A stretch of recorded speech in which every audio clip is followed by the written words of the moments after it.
You're listening ad-free on Amazon Music.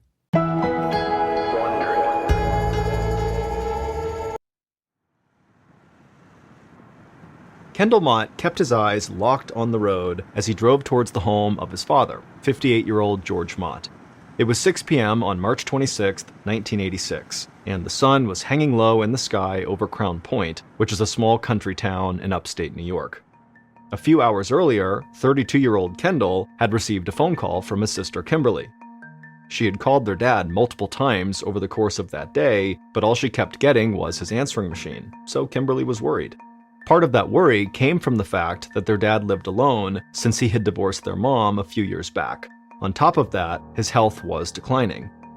George was an ex-smoker, and now he had some serious issues with his lungs. He used an oxygen mask, and he'd just recovered from a bout of pneumonia that had sent him to the hospital for a few days.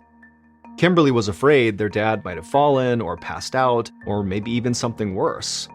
She knew it would be somewhat convenient for Kendall to stop by their dad's place on his way home from work, so she called him and begged him to go by and make sure their dad was okay. And of course, Kendall had said yes. But as Kendall drove through the woods down a lonely 2-lane road, he really wasn't too worried.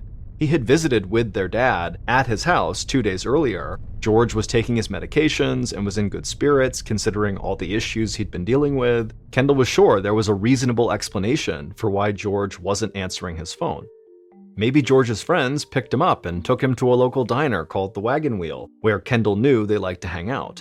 If that was the case, then Kendall knew he wouldn't be gone for very long, and so Kendall planned to just wait inside the house until his dad came home, and then once he was back and he knew he was okay, Kendall would call Kimberly and everything would be fine. And regardless of if there was a problem or not with his dad, Kendall was happy to pop by because he was close with his dad. His dad used to be a firefighter, and he was very devoted to his profession. He spent long hours at the station away from the family, but since his retirement a few years ago, he was much more present in the lives of Kendall, Kimberly, and their children. And that really made Kendall happy. A few minutes later, Kendall pulled off the main road and began making his way down a long driveway that wound between tall maple trees. George lived in a tiny one-bedroom house in a sparsely populated area about 4 miles west of town. It was very peaceful and quiet and green out there. The nearest neighbor lived about a half-mile away. At the end of the driveway, Kendall parked his car a few feet away from his dad's house. He hopped out and then walked up to the front door. But as he got closer, he noticed that the windows near the front door looked a little bit different. They had a dark tint to them, kind of like the windows on a limousine. Kendall thought that was very strange, and he figured he would investigate once he got inside. And so Kendall got up to the front door and he knocked, but his dad didn't come to the door. And so Kendall reached down and tried the doorknob, and right away he felt two things. One, he felt the doorknob was already unlocked, and two, most importantly, he noticed the doorknob was hot to the touch. And immediately, a bolt of fear shot through Kendall, because a hot doorknob could mean there was a fire raging inside the house. And so Kendall immediately whipped open the door and looked inside, but there was no fire. In fact, the house was totally quiet and nearly pitch black. Kendall instinctively reached over and flipped the light switch, but the lights didn't turn on in the house. Even worse, there was this thick, dark haze hanging in the air that was impossible to see through. It smelled a little like smoke, but it also had this strange, sweet odor to it that made it much more unsettling. Everything Kendall was experiencing just felt totally dangerous. Whatever was going on here, Kendall knew it had to be bad, especially given the fact that his dad had lung issues. Breathing in whatever was in the air could not be good for him. So Kendall stepped into the front living room and yelled out for his dad, but there was no reply. Kendall felt his way through the furniture in the living room towards the back of the house to the bedroom where his dad slept, but when he got there, again, he just couldn't see anything. Kendall was really starting to panic now. He was desperate to get his hands on a flashlight, but he didn't have one, and he didn't have one in his car, and so Kendall turned, sprinted outside, got into his car, and sped over to the house next door to see if the neighbor had a flashlight. Luckily, the neighbor was home, and they did have a flashlight, and so after explaining what was going on, the two of them raced back over to George's house with this flashlight. But when Kendall arrived back at his dad's front door, he stopped. He was holding out hope that his dad was not home and that he was safe and that whatever was going on inside of his house had nothing to do with his dad. But Kendall also realized that now that they had this flashlight, when the neighbor went in there and shined it around, he might reveal something totally horrible to Kendall. And suddenly Kendall, standing there right in front of the door, he just felt like he couldn't handle that. He couldn't go in and see whatever happened to his dad. So Kendall stayed outside as the neighbor clicked on his flashlight, pulled the collar of his t-shirt up over his nose and mouth, and stepped into the house. The next few minutes were agonizing for Kendall as he waited to hear what was hidden beneath the black haze inside his father's home. Finally, the neighbor emerged from the house, and from the grim expression on the man's face, Kendall could tell something horrible had happened.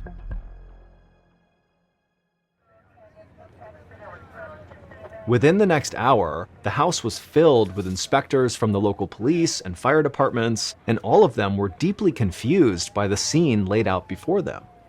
It didn't take them long to determine that a fire had broken out inside of George's house, but the way the fire behaved just didn't make sense.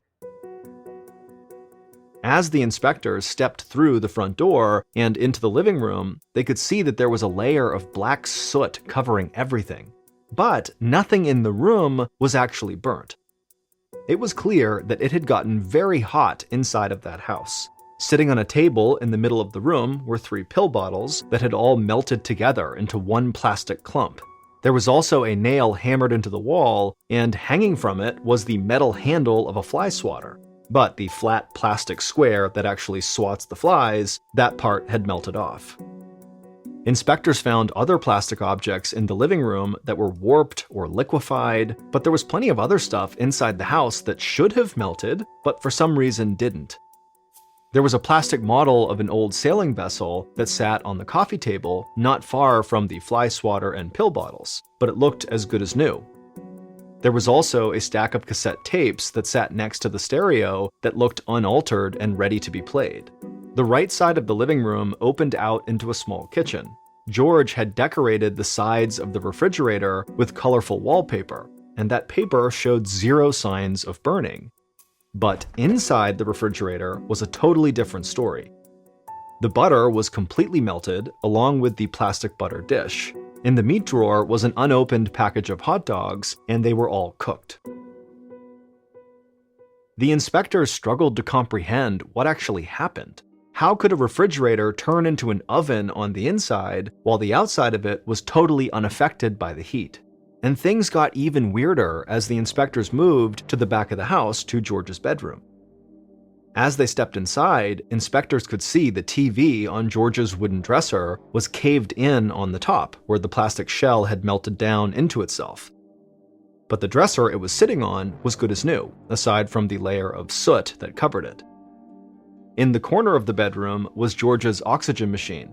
Not only was it undamaged by the heat, it was still running when the inspectors arrived. Resting on top of that machine was George's plastic oxygen mask. Unlike the television, the mask had not melted. This was made all the more strange because the mask and the machine were just inches from the bed, where clearly an intense fire had raged within the last day. Now the fire was out, leaving behind a scorched, tangled mess.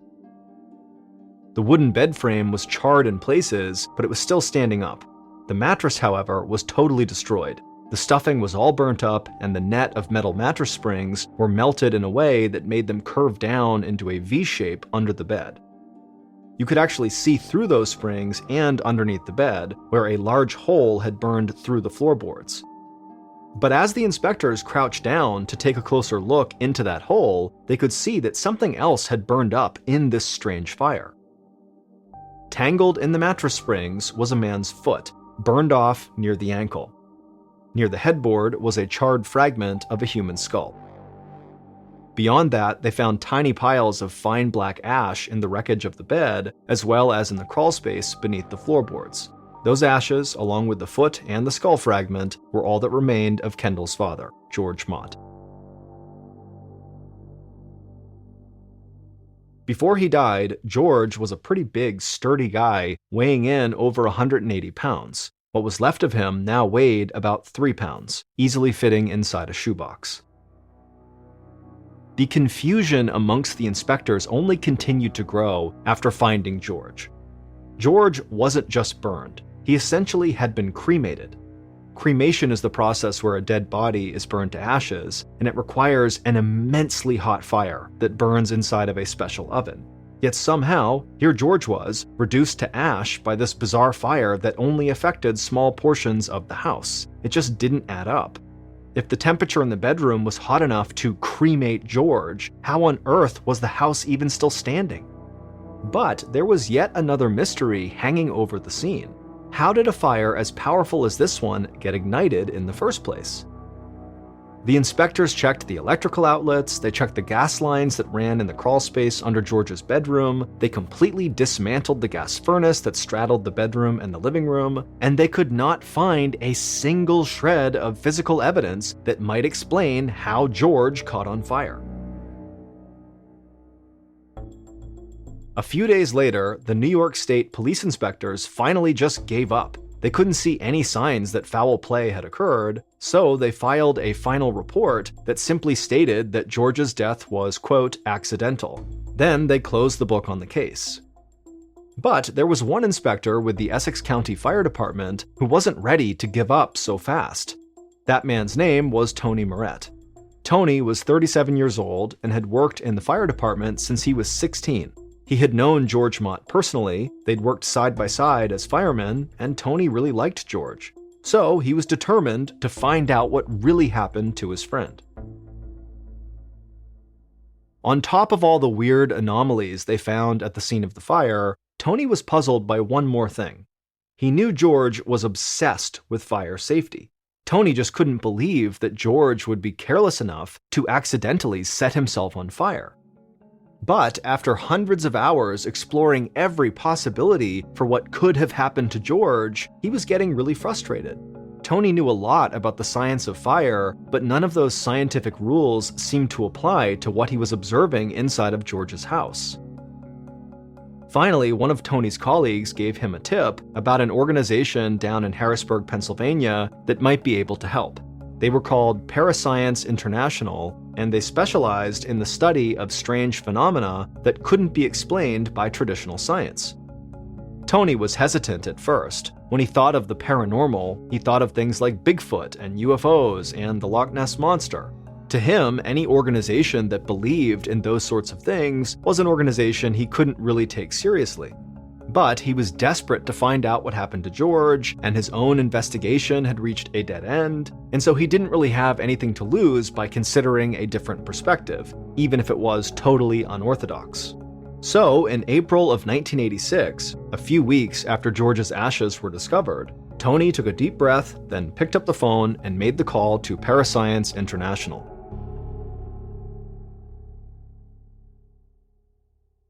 When the phone rang 400 miles away in Harrisburg, it was answered by a man named Larry Arnold. Larry was a 37-year-old school bus driver during the day, but in his off time, he devoted many hours to this group of parascience experts.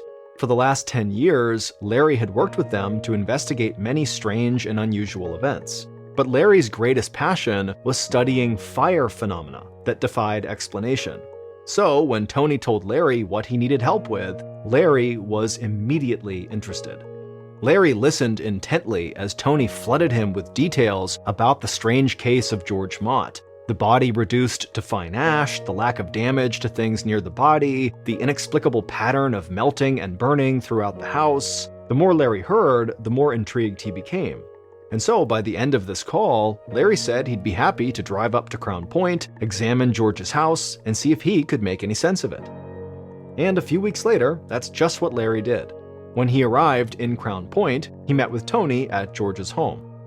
It had been over a month since the fire, but George's family was still in shock and were totally undecided about what to do with the house, so the inside really wasn't all that different from the way the inspectors first found it.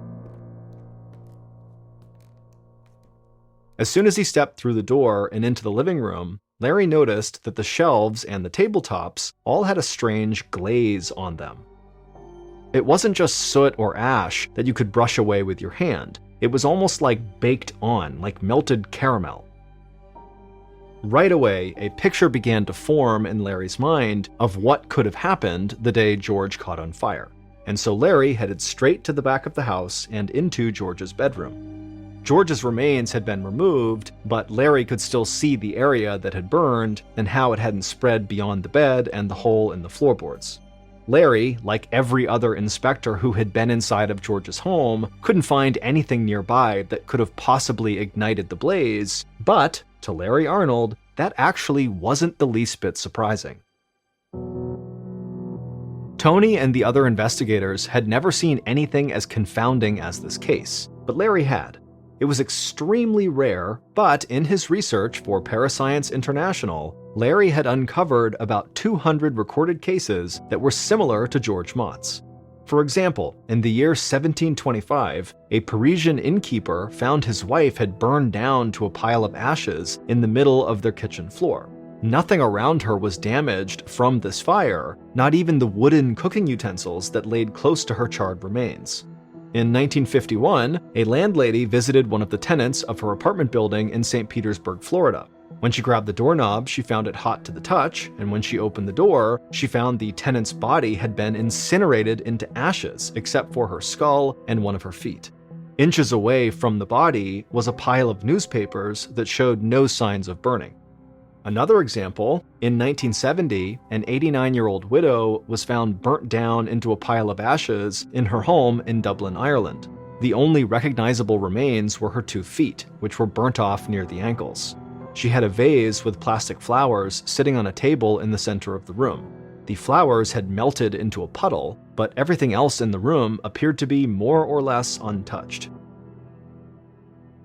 In nearly all of these similar cases, Larry noted the same common threads. There was often a strange, sweet smell reported, and a weird, ashy glaze that seemed to coat everything. There was very little damage to the space surrounding the burned remains, and there was no clear indication of what could have possibly ignited the blaze in the first place. For hundreds of years, scientists and scholars had been developing theories behind how these strange fire events could happen, and the only feasible explanation they could come up with was that these intense fires were actually ignited from inside the bodies of the victims. Back in the 1800s, many believed this was God's judgment delivered to those who led an immoral life. Some thought it could be a byproduct of alcoholism, with the excess alcohol increasing the body's flammability. As the decades passed, many other theories have also been put forward to explain how a human body that is 60% water could spontaneously ignite. Larry Arnold had his own theories. He knew the human body was full of electrical activity that pulsed through the brain, the nervous system, and through every heartbeat, so what if the electricity somehow got amplified? Could the body start an explosive electrical fire that burnt itself out from the inside? Could it burn fast enough and hot enough that it incinerated the victim without burning anything nearby? Whatever the cause, this strange and rare event eventually became so widely known that it got its own name: spontaneous human combustion.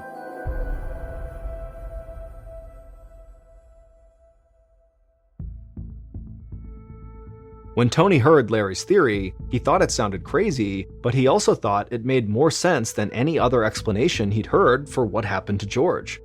By the time Tony officially finished his own investigation into the death of George Mott, he concluded that the cause was spontaneous human combustion. But despite Tony's support of this theory, the official reports by police never changed for George Mott. His death is still listed as accidental, with no mention of spontaneous human combustion. While there are many believers in the theory, the vast majority of scientists dismiss spontaneous human combustion as pseudoscience that is unsupported by physical evidence. And the physical evidence in this case is still contradictory and confusing. But despite not fully understanding what happened, for instance, why the outside of George's refrigerator was untouched while the hot dogs inside were cooked through, Larry felt confident in his conclusion that George Mott was indeed a victim of spontaneous human combustion. According to the wishes of George's family, his ashes were sent to a crematorium, along with his foot and what was left of his skull. Then, after that second burning, George Mott was scattered at sea and finally laid to rest.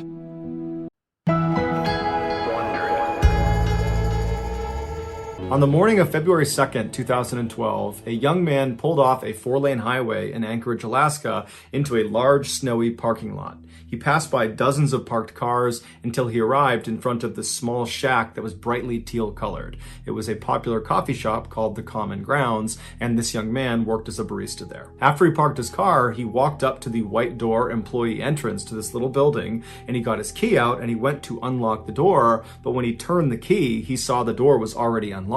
He knew the girl who had worked the previous night and would have been responsible for locking the shop up. She was 18-year-old Samantha Koenig, and although she had only been on the job for about a month, she seemed very responsible and had never had any issues closing up before. The young man shrugged it off though. He figured people make mistakes, and he went inside.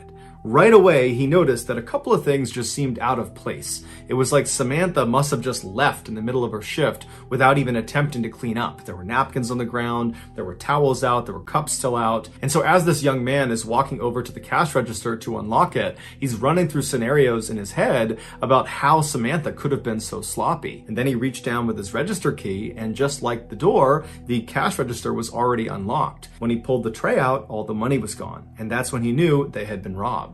And so he called his boss. The night before, Samantha had asked her boyfriend, Dwayne, to pick her up after her shift at the Common Grounds. Dwayne arrived in front of the kiosk at about 8:30 p.m., which was 30 minutes after her shift should have been over. Dwayne had gotten held up at his job, which is why he was late. And so when he gets there, Dwayne looks around the parking lot and he doesn't see Samantha anywhere. He sees the coffee shop itself is totally dark and looks like it's been closed up for the night. And so Dwayne gets out of his truck into the freezing cold night air, and he walked up to the window of this coffee shop and he pressed his face up to the glass to look inside, but there was nobody in there. Dwayne automatically went back to the fight he had gotten into with Samantha earlier in the night via text message. She had accused him of cheating on her. He had been kind of nonchalant, like he didn't care about it, and what ensued was a really ugly fight. And so as Dwayne is walking back to his truck, he's thinking to himself, maybe Samantha just didn't want to see him because of the fight, and so at the end of her shift, she got a ride home from her father or maybe from a friend, and that's why she's not here. And so Dwayne gets back inside of his truck and he sends a text message to Samantha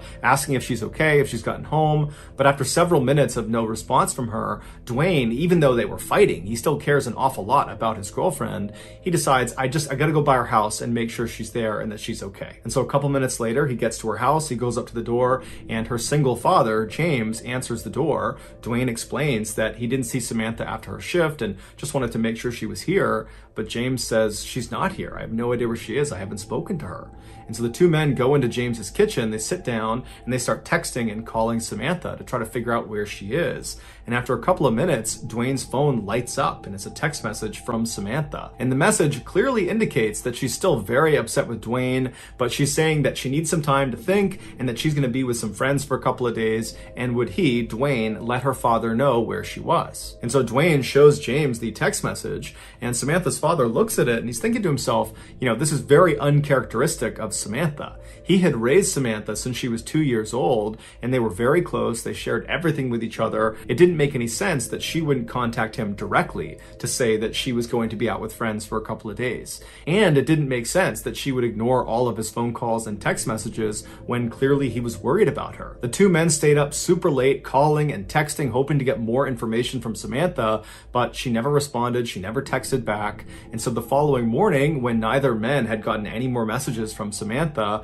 James went to the Anchorage Police Department and filed a missing person report for his only daughter. After receiving this missing person report, an officer with the Anchorage Police Department called the owner of the Common Grounds coffee shop to ask about Samantha. And the owner actually said they just got a call from their barista that was working at the kiosk that morning, and they had informed them that apparently there had been a robbery and no one can get in touch with touch with Samantha. No one knows where she is. The owner told the police officer that as soon as she got her hands on the security footage from the night before, she would send it over to the police department. While the police waited for this footage, some officers began calling Samantha's friends and other family members to see if they knew where she was, but no one had heard from her, no one knew where she was, no one had any information. Some other police officers headed over to the Common Grounds coffee kiosk to get a look at it for themselves. And when they got there was no sign of a struggle outside or inside the kiosk, and inside, underneath the counter, was a panic button that had not been pressed. And so even though Samantha's father thought there was something odd about her final text message,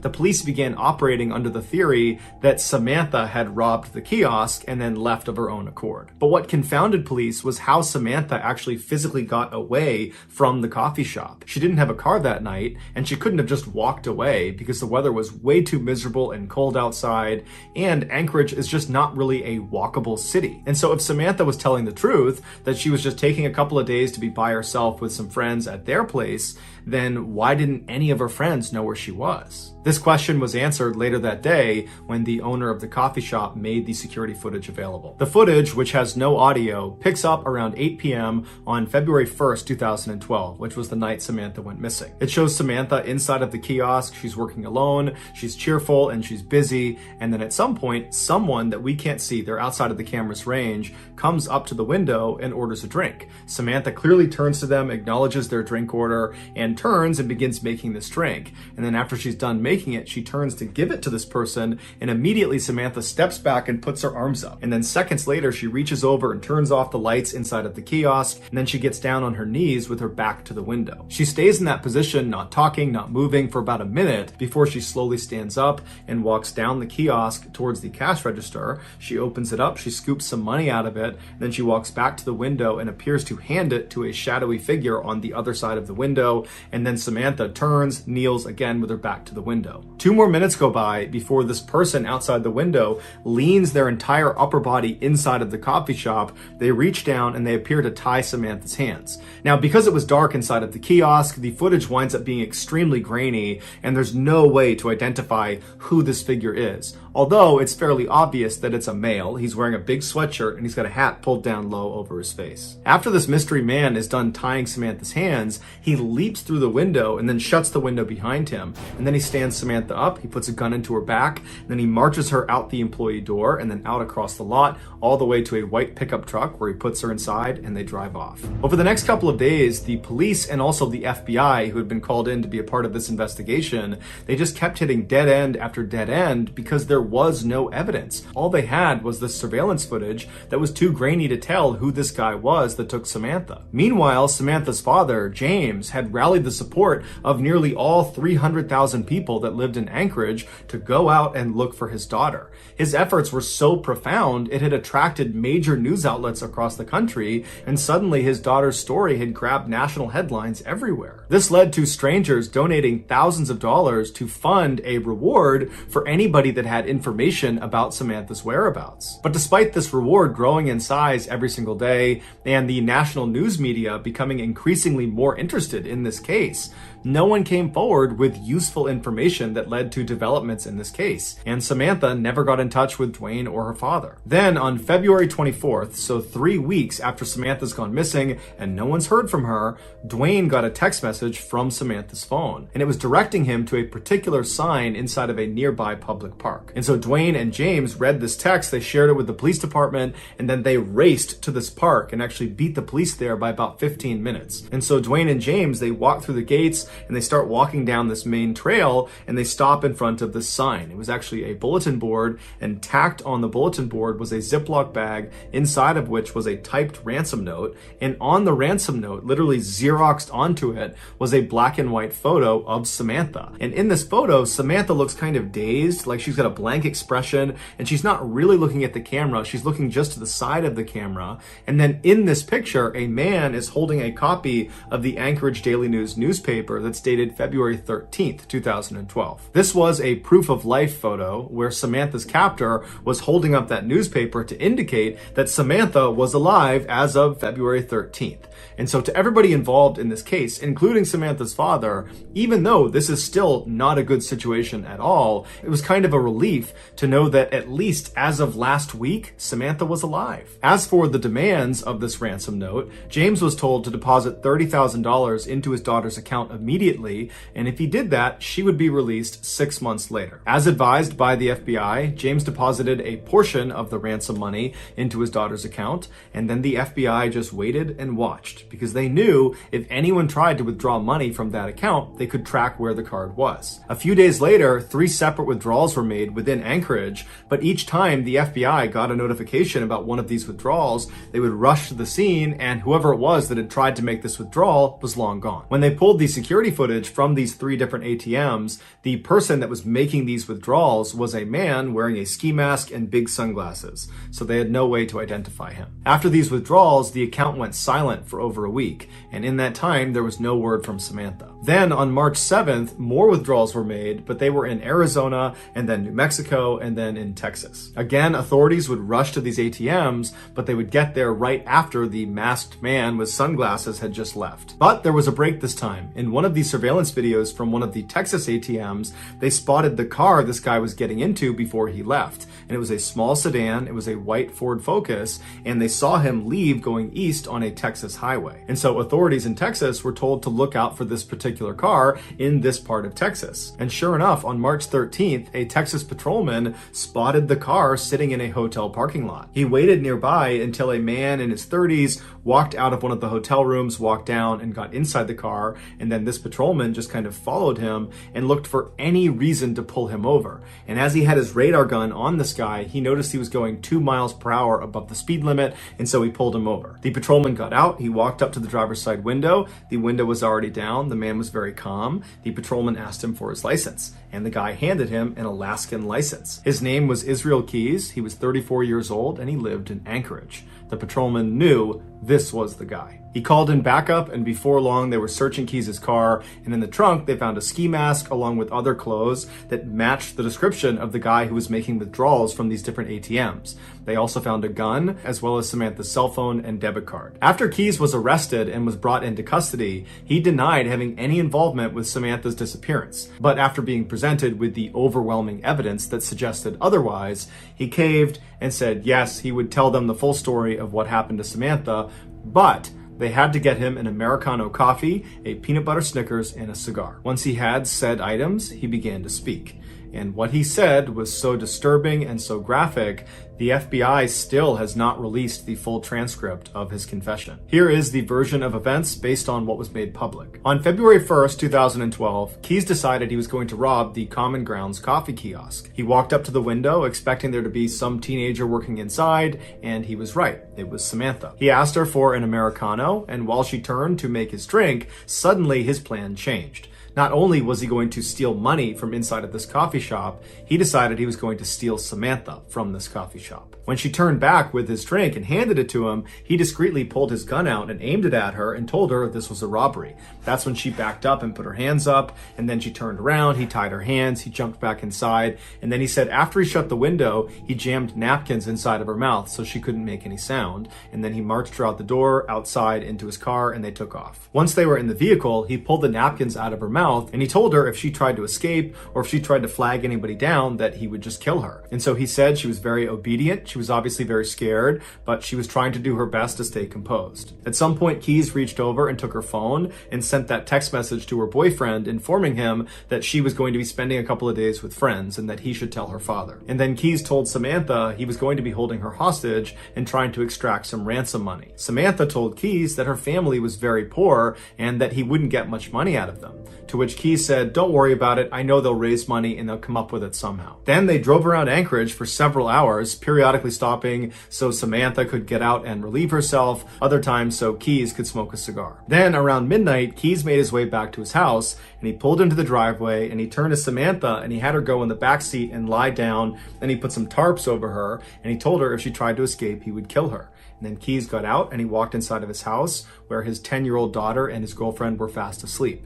And in just a few hours, Keyes and his daughter were scheduled to go to New Orleans for a 2-week-long luxury cruise. Keyes left his house and went back to his car. He put a blindfold on Samantha and then led her down the driveway to his shed. Once inside, he sat her down on an upturned bucket in the back of the shed, and then he put a rope around her neck and he anchored each end of the rope to the wall so she was pinned to the wall. Then Keyes turned his radio all the way up to make sure it masked any noise she might make, even though he reminded her repeatedly that if she made any noise, he would just kill her, and by and large, she was very obedient. And then he gave her a couple of cigarettes to smoke and told her it was going to be just fine, to just chill out, that he was going to get the ransom money from their family, and then as soon as that was done, he would let her go. He turned on some space heaters to keep the space warm, and then he left and locked the door. He walked back into his house and double-checked that his daughter and his girlfriend were still asleep. They were. Afterwards, he started drinking some wine and relaxing, and then after a little while, he got a cup of water and he went back out to the shed. He went inside and he gave the water to Samantha, and he said Samantha was very composed. She was obviously frightened, but she asked him, "Did you speak to my father? Did you figure out the ransom situation?" And Keyes told her that, "Yes, I talked to your father. Everything's working out fine. He's going to raise the money. We're going to get you out of here. Everything's going exactly to plan." After that, he walked up to Samantha and he unscrewed the 2 anchors that were holding that rope up against her throat, and then he cut the zip ties on her wrist, allowing her to relax and sit forward and just kind of be at ease for a second. And it was very obvious that Samantha was relieved. Her nightmare was about to be over. But then seconds later, Keyes grabbed her really aggressively and tied her up all over again, this time much more thoroughly and much more tightly. It had been a cruel trick. When he cut her handcuffs and undid her necktie, he just wanted to see what she would do if she thought she was being let go. When in reality, he was never going to let her go. There was no ransom. He had not spoken to her father. It was all a big lie. Keyes told investigators that as he was tying her up for that second time, he looked at her face and she had this look of total resignation. He said she knew what was about to happen to her. After Keyes tied her up, he left the shed and locked it behind him. He went inside to check one more time to make sure his 10-year-old daughter and his girlfriend were still asleep. When they were, he went back to the shed, he opened it up, he went inside, and this time when he stepped inside, it smelled like urine and sweat, and he looked down at Samantha and she was terrified. He walked up to her and he began to assault her, and then after he was done, he was standing over her getting his clothes back on, and Samantha very stoically looks up at him and says, "Are you going to kill me?" And he says, "Yes, I am." As he put on his leather gloves, she tried to talk him out of it,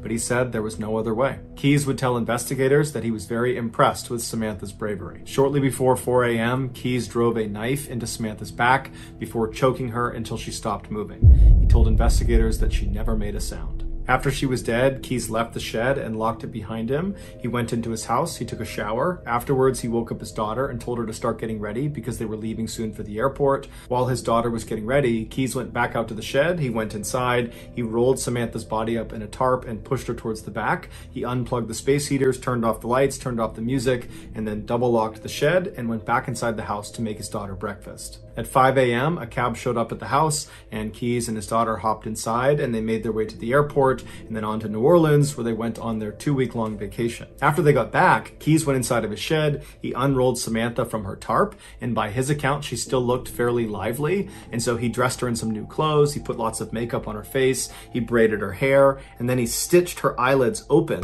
so it gave the impression she was alive and alert, and then he held up a copy of the Anchorage Daily News next to her, and then took several photos, creating that proof of life photo for the ransom note. If you want to see this photo, you can Google it, but that's up to you. After he took these pictures, he chopped her body up into pieces and then disposed of her in a nearby frozen lake. It would turn out Samantha was not Israel Keyes' first victim. He was in fact a serial killer who specifically preyed on completely random people because he enjoyed watching them die. Over the years, he had hid what he called kill kits all over the United States, which were these caches filled with weapons and other tools designed to capture and kill people. This way, no matter where he was in the country, when he had an urge to go kill someone, he would just go to his nearest kill kit, dig it up, and then go target a random stranger. And he didn't care if you were young, old, big, small, male, female, alone, or in a group.